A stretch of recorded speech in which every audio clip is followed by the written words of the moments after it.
Welcome to this week's episode on credibility for aviation professionals. I'm Paula Williams. I'm John Williams. And we are ABCI, and ABCI's mission is to help all you folks out there in the aviation world sell more products and services. Absolutely. Okay, so this episode is brought to you by our Aviation Marketing Lab, where we go over a lot of the things that our customers need to do to build credibility. This was actually inspired by some of our lab members.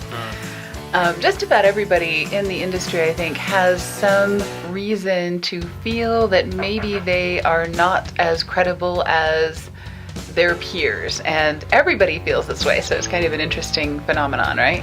Either that, they just want to plain be more credible than their peers. Than they appear to be. Right, to and themselves. It could be because they're female, or they're really young, or they have a high squeaky voice, or they have a speech impediment, or they have a thing on their face they don't like, or they didn't go to Embry-Riddle, or whatever it is. Everybody's got something, right? Yes, unless you've been here a while. Exactly.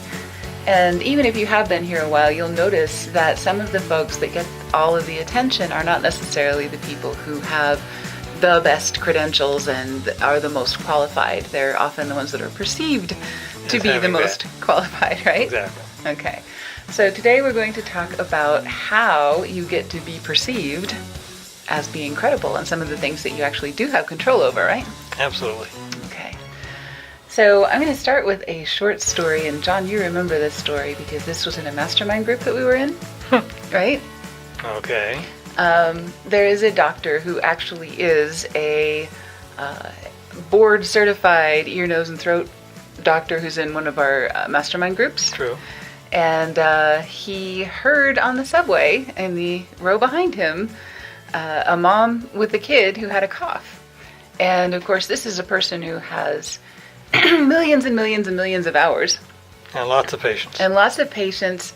And people pay him astronomical sums. Astronomical amounts of money to figure out what's wrong with their kid. But he happened to hear this kid cough in the row behind him, and he turned around to the mom and said, here's an idea you should try. Mm-hmm. Right? And it was one of those things where, you're just being friendly or feeling generous or whatever. Want to help. And, the mom, of course, looked at him like, who the heck are you? And grabbed the baby and ran away. It was one of those things where he was pretty sure that she didn't take his advice. Right. I don't even remember what the advice was, but the point is, he was not dressed up in his uniform. He did not make them pay a lot of money to come in, put on the paper nightgown, sit on a cold table. He wasn't credible. No, he was an incredibly... Unincredible. He was a very credible person, but he did not appear to be that way to the woman with the baby. Right? Which is what I said. Exactly. So it doesn't matter what your credentials are. It doesn't matter what your situation is. It doesn't matter how much expertise you have if you're not perceived that way. Exactly. Perception is everything. Exactly. So that's what we're talking about today. We're not talking about how to become more credible or how to get better at your job or anything else. In a lot of cases, what we find is that our clients or people who come to us for a consultation are really, really frustrated because they have a competitor that is so much less qualified than they are, that is getting all of the attention from the press and that is getting all of the sales and everything else. So, that's what we're here to talk about today. To quote a line in the movie, tell me it isn't so. Oh, yeah.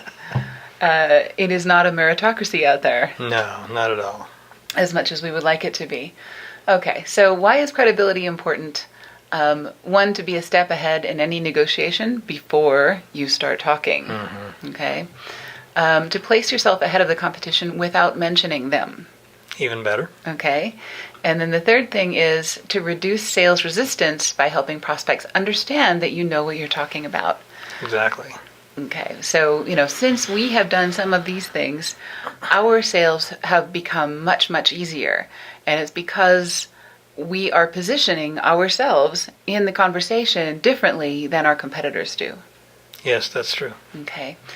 So, first of all, let's talk about actual credentials, right? These are important. Yes, they are, and anybody can get them. That's true. So, these are things like, I have a private pilot license. I have a private pilot rating that I earned in 2009, right? Mm-hmm. And I would feel really uncomfortable doing aviation marketing if I were not at least a private rated pilot, because I speak the language, I have the vocabulary, I know what people are talking about. There's a certain amount of credibility that comes with that, I think. True. Or at least in the way that I'm perceived. I also understand some of the products and services that people are trying to sell because I have used them myself or could use them myself. And I tend to try to keep you straight because I've flown airplanes since I was 9. Right, and you've got a lot more ratings than I do from a lot of these organizations and things like that. So we're also members of NBAA, which is one of the oldest associations. In fact, it is the oldest association in the industry. EAA and AOPA, all three of those are incredibly credible organizations that it's really good to be associated with. It's really good to be part of their committees. It's really good to be a speaker at their events. It's really good to demonstrate your product at their shows. There's a lot of things that you can do to tie your name to some of these entities and show some credibility in that way, right? Of course. Okay. All right, so now let's talk about 3 other things besides actual aviation industry credentials. There's also degrees from organizations that you may be part of, degrees from educational universities or colleges, things like that. And you'll notice we have our brag wall back here where we've got, some of our stuff, a PMI certificate from the Project Management Institute, things like that, that I used to think were kind of pretentious. But honestly, once we started putting stuff on the wall, I have spent more time in consultations with clients talking about their problems and less time talking about my credentials. I would much rather have the wall do the talking for me, so I don't have to go over all that. Mm-hmm. It's also on our website, and you can do that as well. Have all of that on your LinkedIn profile, on your website. There is nothing wrong with being introduced as a doctor or a captain or whatever it is that you are when you're doing a public speaking engagement, right? Of course. You earned it. You might as well use it. And even though that may be kind of pretentious in a social situation, it is absolutely what it's for in a professional situation, because it's shorthand for this guy knows his stuff, right? And when you have one of your clients speaking at MBAA and say that ABC has done all the marketing for us and they've done an outstanding job, you couldn't ask for more. Oh, yeah, absolutely. So that is a wonderful thing. All right. Now let's talk about things that you do have some control over. And with our clients during February of 2019, we're going through a worksheet that has 17 possible things that you can do to earn perceived credibility. Authority, credibility, and expertise, we call them ACE markers. And there are 17 of them that we put together for that worksheet. And we're going to talk about a few of them today that you can do on your own, you can do with your company or, with other people and so on. Mm-hmm. So the first one is to publish or perish. Okay. So there's a lot of these ideas that come from this concept. You can write a book. This is the concept from academia. You're not really a published, or you're not really a doctorate candidate until you publish something, right? Right. Mm-hmm. Okay. You can write a book, which is the ultimate form of credibility. That is the best business card in the world, is to hand somebody your book, right? Yeah, and we can teach you how to put material together and over a year and a half actually write a book. Exactly. You can also publish online materials like press releases, articles, other things like that, tip sheets. There's any number of different things that you can publish, and you don't have to have a publisher. You don't have to do any of the things that you used to have to do in order to become a published author. So you can get that credibility for yourself. And even if you don't write, you can produce videos like this one. You can do a lot of different things. You can host a podcast if you're good at speaking and interviewing folks. Videos like this one, you mean what we're doing now? Like what we're doing now, okay, exactly. You had to show that thing on the...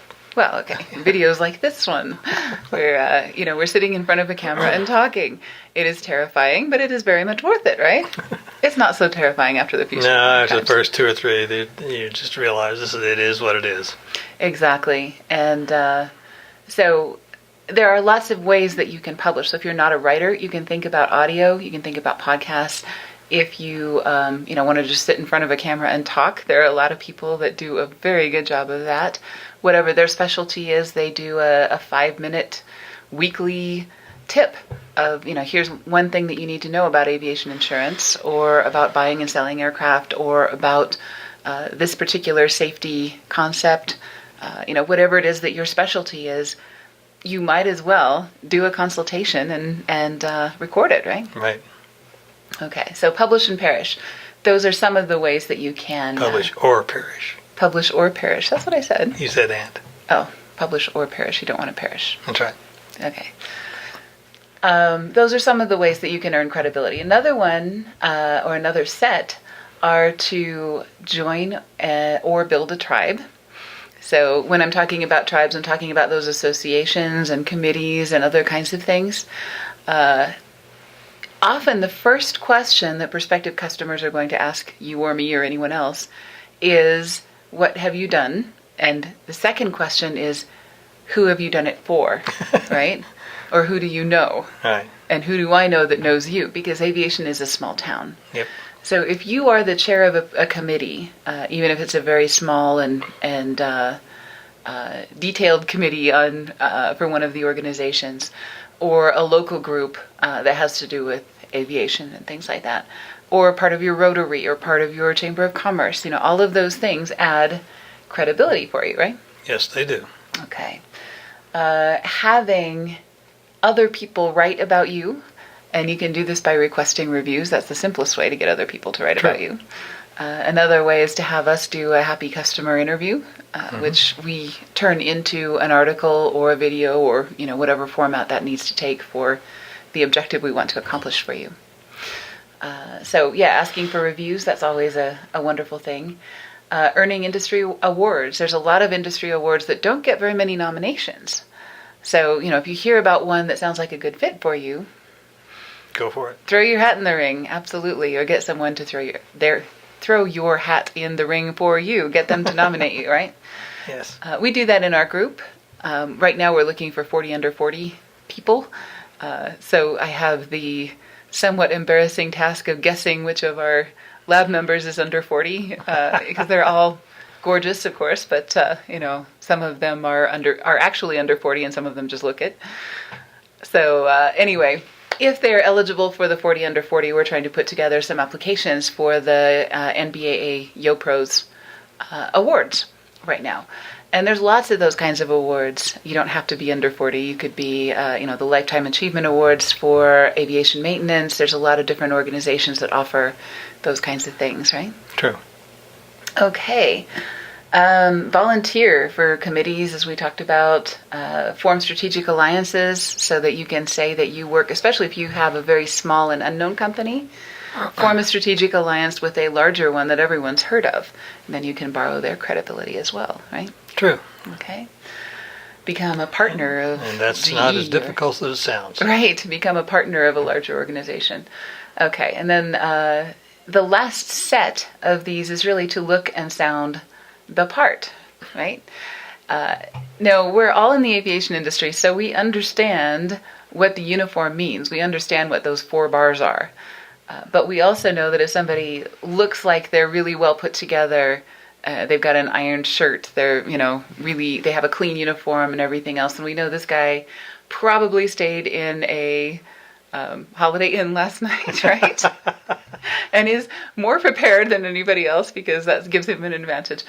No, it just looks like he's really well put together and well rested and, has his stuff together and has control of his environment, right? Yes. Which is much better than having somebody show up disheveled and unkempt and smelling funny. You don't want your captain to show any of those signs of hard living. So same thing, I think, with sales folks. You want to show up looking like you've got your stuff together. and looking like you're well rested and you've got your stuff together and you're relaxed and you're there by choice and you're not, you weren't compelled to show up after a red eye and, looking. And you're confident. Exactly. And another part of that, looking good in person is great, but nowadays a lot of our encounters, especially our second and third sales calls and things like that, are often over video conference. So there are things that you can do without spending a ton of money that are going to make your video conferences look a whole lot better. And on our screen right now, we've got 2 different angles, and it's just angle and lighting, the difference between the lady on the left and the lady on the right. Same woman, same camera, same equipment, same hardware, same everything, except that one is using the typical laptop camera shooting up your nose kind of thing in a dark room. With the light in the wrong direction. And the light coming from behind her. And then the second one, she is sitting facing the light. She's got the camera elevated just a little bit to eye level, so it looks like she's having a conversation with a human being, and you can see her face, right?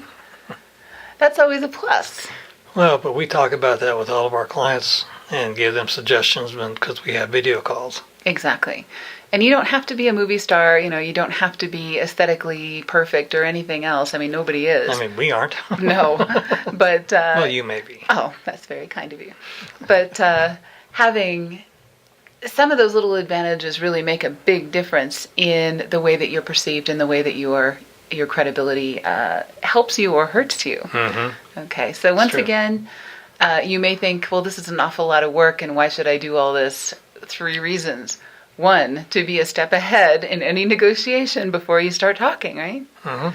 So if you have 2 video conferences with different vendors and one of them looks like Darth Vader and one of them looks like a human being, there's an automatic gravitation that you may not even realize towards someone that looks more credible, right? That's a human thing. We all do it, right? Mm-hmm. Okay. And actually, it's not that tough to do what we were talking about. Right, exactly. And once again, all of these markers help. So you want to use them on your website, you want to use them on the wall behind you, you want to use them when you're introduced as a speaker. There's a million ways to use these, and we're going to include those in the show notes as well. Some of the different ways that you can use your credibility markers. So the second advantage of the reason that the credibility is worth the time and effort is because it places you ahead of the competition without even mentioning them, right? So if you're the one who has the degree or the credential or is a private pilot or is a commercial pilot or has hours in type in the aircraft that is important to your business, things like that. All of those things are credibility markers that are going to help you out. And then the third thing is to reduce sales resistance by helping prospects understand that you know what you're talking about, so they're not just going to grab their baby and run like the lady on the subway, right? Well, the fourth thing that you don't have mentioned here is that once you do these things enough, they become second nature and you do them all the time. Right, that's exactly right. And when people talk about you, they're going to talk about your credibility markers, even if you don't talk about them yourself. And that's what you want. And that's what you want, right? You want to have other people blowing your horn so you don't have to. It's a lot less awkward that way, right? Yeah, really. Okay.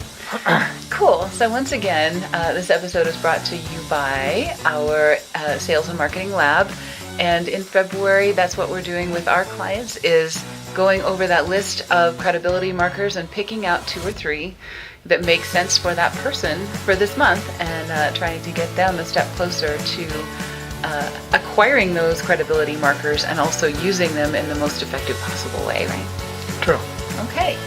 So thank you for joining us. And if you'd like to talk about maybe a credibility situation that you're in or that your competition is pushing you into or anything else, just go ahead and click that Contact Us button on our website and pick any 30 minutes you like, and let's sit down and talk about it. Of course. All right. Thanks for joining us, and we'll see you next week. Ciao.